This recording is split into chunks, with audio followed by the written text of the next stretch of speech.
અમરેલી લેટરકાંડમાં વધુ એક વિસ્ફોટ. એક બાદ એક નિવેદનો સામે આવી રહ્યા છે. અમરેલી લેટરકાંડ ડામવાનું નામ જ નથી લઈ રહ્યો. સામાજિક અગ્રણી નાથાલાલ સુખડિયા આવ્યા મેદાને. પૂર્વ સાંસદના નિવેદનને લઈને નાથાલાલ સુખડિયાએ આપી પ્રતિક્રિયા.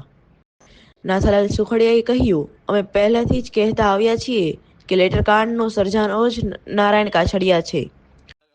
ઘટના છે એમાં અનેક નિવેદનો સામે આવ્યા છે. નારાયણ કાછડિયાએ સ્વીકાર્યું છે કે મારી પાસે લેટર આવ્યો હતો, મેં રત્નાકરજીને, મુખ્યમંત્રીજીને, પાટીલ સાહેબને સેન્ડ કર્યો હતો અને માંગ કરી હતી. શું કહેશો એ બાબતે? હા, આપના મીડિયાના માધ્યમથી મેં આખો એમનો ઇન્ટરવ્યૂ નારાયણ કાછડિયાભાઈનો જોયો તો એમણે ડાયરેક્ટ કીધું કે ભાઈ મેં અડધો ફડધો લેટર વાંચ્યો અને સેમ ડે રત્નાકરજી, મુખ્યમંત્રી શ્રી અને CR પાટીલ સાહેબને મોકલ્યા. તો આવો જવાબદાર માણસ એને આખો લેટર વાંચવો જોઈએ. પરંતુ મારો તો પહેલેથી કહેવાનું રહ્યું છે કે આ આખો લેટરકાંડ સર્જનહાર નારાયણ કાછડિયા છે અને આજ એનું પાપ સાપરે છડીને મીડિયાની આગળ પોકાર્યું છે. તો આવો લેટર વાંચ્યા પછી સ્થાનિક લેવલના નેતાઓને જાણ કરવી જોઈએ કે ભાઈ આવી રજૂઆતો મારા મીડિયાના મારા વોટ્સએપ ઉપર આવ્યું છે.